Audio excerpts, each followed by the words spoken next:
Hi, everyone. It's Victoria, the Soul Nurturer, here to offer you some nurturing, supportive material to help you activate your potential, nurture your soul, and bring forward all that is meant to come forward through you. So, I'm going to start today with a real quick little talk about the full moon tomorrow, as I've been talking a little bit more about astrology and definitely have to talk about this full moon tomorrow. So if this is not your cup of tea, I know astrology is not everybody's um, thing. And just so you know, I think of astrology like the weather. I'm just checking in on the weather. Is it going to be sunny? Is it going to be cloudy? Do I need to, dress accordingly? So that's how I think about astrology. It's just a way of sort of um, tracking the correspondence of what's happening in the celestial world and in our everyday world. There seems to be a correlation, and I think it's quite fascinating. So, some of you may know that tomorrow is a full moon in Leo. Now, I'm really excited about this because it happens to be exactly the same uh, degree as my natal moon. I have a moon in Leo at 9 degrees Leo. So I'm looking forward to this. Typically, full moons as an empath, I can feel myself wanting to pull back because I feel too much of what's going on, and it's kind of it's too much. So I'm noticing it's kind of interesting. I feel more exuberant, which is a sign of Leo, or a characteristic of Leo, I should say. When we look at where the moon is, we look at the sign Leo. What are the qualities of Leo?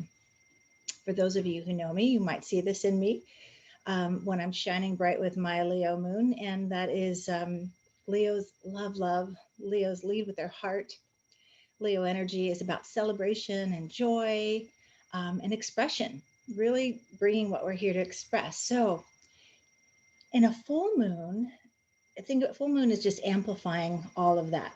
Okay, so more desire to cultivate our truth and our expression and our artistry and our soul potential. And tomorrow, though, it's not just a full moon. We have a full moon in Leo um, conjuncting. Let me go to my other screen here because I want to get this right. Um, whoops, I think I lost it. Oh, well, I'll just go from memory. There's a conjunction is it a conjunction? Where are we? Full moon, Leo. Uh, uh, uh, it's okay. I'm going to have to look that up. There's an aspect to Jupiter, and I want to say conjunction, but that doesn't feel right because the moon's in Leo, where is Jupiter is in Aquarius. So it's an opposition, not conjunction. I thought I read conjunction. Anyway, either way, these two planets connecting, the energy sharing a little bit of the Jupiter aspect with the full moon in Leo. So Jupiter amplifies, just like the full moon, it expands and amplifies.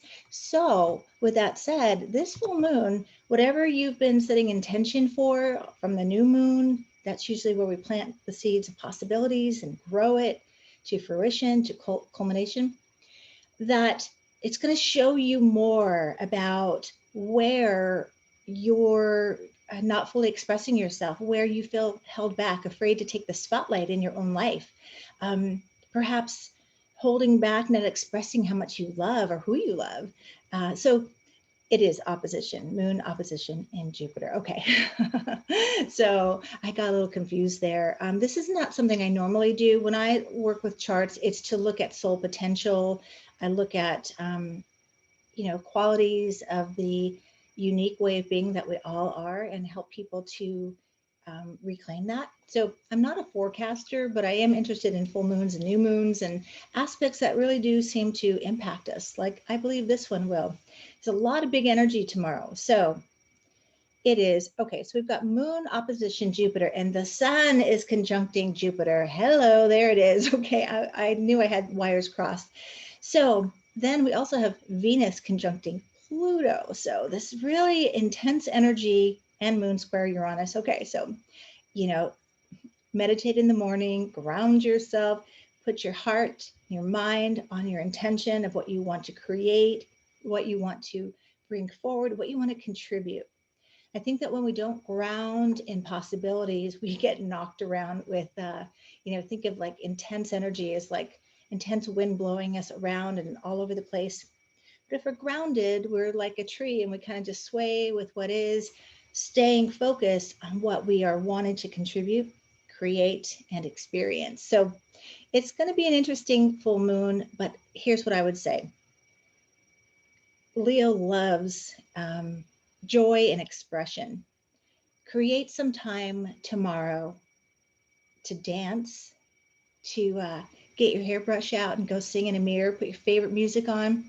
It loves it's the actor, it's the one who wants to take the spotlight. And, we all had this when we were kids. If I had asked you when you were a little one, can you sing? Do you like to dance? Yes, yes, yes. All of it, yes.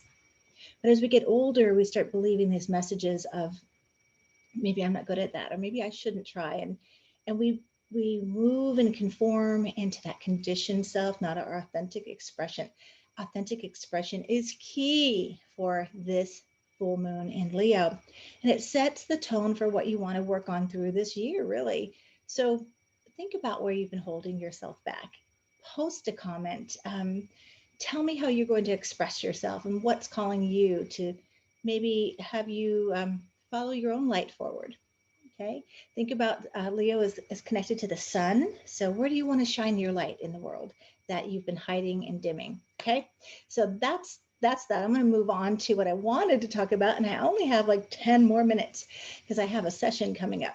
So often I share on these videos how in my morning meditations, or sometimes just when I wake up out of a dream, or I'll be working with the dream, and then I'll have this, what I call like a download, or just like little guidance that comes through, little, words, a word or a message. So this is what I got yesterday.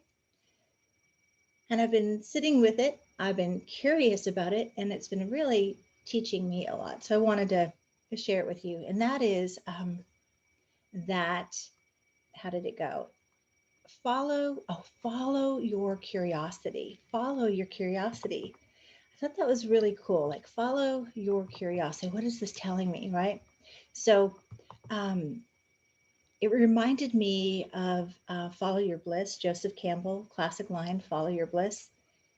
But follow your curiosity felt different. I got curious about it, and I sat with it all day yesterday, and I was thinking about it.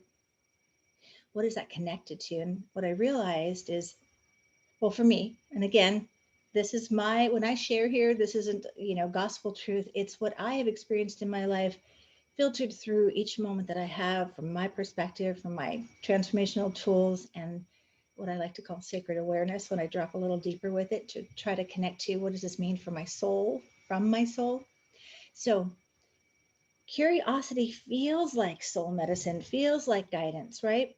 Like, think about when you're curious and you're really drawn to learn about something, or to take a class, or take a different path down a road. That it's like a pull towards something. And for me, I feel curiosity in my heart. And I always think about, this is where the soul and the human experience really connects, in the heart, where God meets us in the heart. And to tie the first part together, Leo is all about the heart. It's rules the heart. So curiosity feels like it's in my heart. Now, when you begin to track yourself, I call it soul tracking, track what you're drawn to. There's soul calls. That's a big knowing, I'm supposed to do this. And then there's curiosity, something about that I'm pulled to. I want to make a distinction, though, between curiosity and attraction, because attraction it comes from our subconscious programming, our references about things we are familiar with, things we know. We could be attracted to somebody, very strong attraction, and I'm kind of gesturing to my solar plexus, like just this, okay, there's something about that person. Well, that person may be very familiar in our programmed subconscious mind, familiar to what we saw about relationships, or someone maybe we have unfinished business with. There's something. So attraction comes from a familiar, known place. And that might mean there is some more healing work to do when there's a strong attraction. I think the distinction with curiosity is we don't know what we're being drawn to. We don't know what it is. but we're supposed to. It's our soul guidance. It's saying, go check that out. Be curious. Curiosity opens up our soul wisdom and guidance. And again, take it or leave it. This is what I arrived at, but I'd love to hear what you have to say about this. So the other piece about this is a piece. It's a couple of pieces. Curiosity. Let's use curiosity backtracking. I invite you to be curious about all the significant things in your life that you were curious about, you were willing to investigate, willing to read that book, take that class, talk to that person, drive down that new street. You were curious about it. Curiosity allows us to experience completely new things that we could never have imagined, but where that curiosity leads us to is a puzzle piece connected to our purpose, connected to our soul vision, that higher reason why we're here, what we're here to do. So when you backtrack and think about times when you knew nothing about the class you were going to take or the training you were going to take, but you felt this curiosity, just like it's like childlike energy, right? Which is also connected to Leo. That awe and wonder, like, oh, what is this about? What is this going to be? So think about those places and ask yourself, what puzzle piece was there that's connected to my purpose or my higher vision?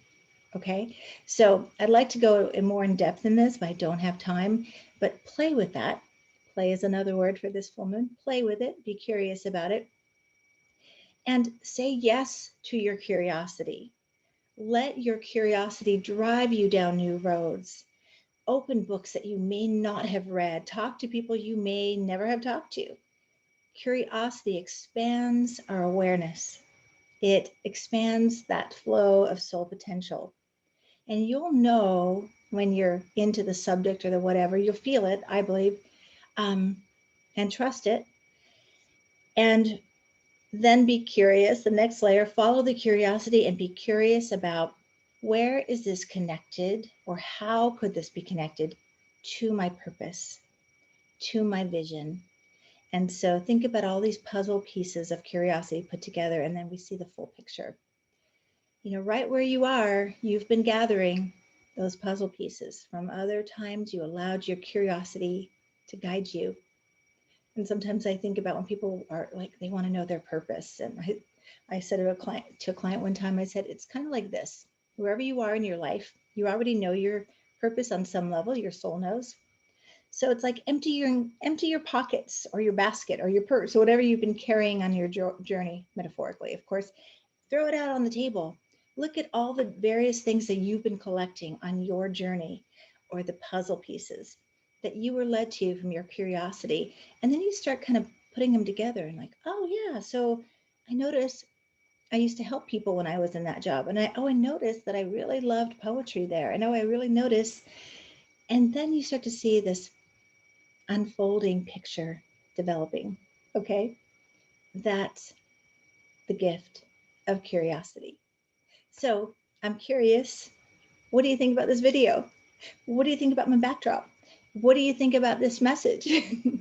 I'm curious, and I invite you to be curious, and I invite you to comment, to like, to share, and definitely subscribe to my channel as I continue to follow my curiosity wherever it leads me, and my unfolding journey and purpose in supporting others and nurturing soul potential. Okay, that's it for now. Enjoy your day. Howl at the moon tomorrow. Be playful. Dance outside. Dance around your living room.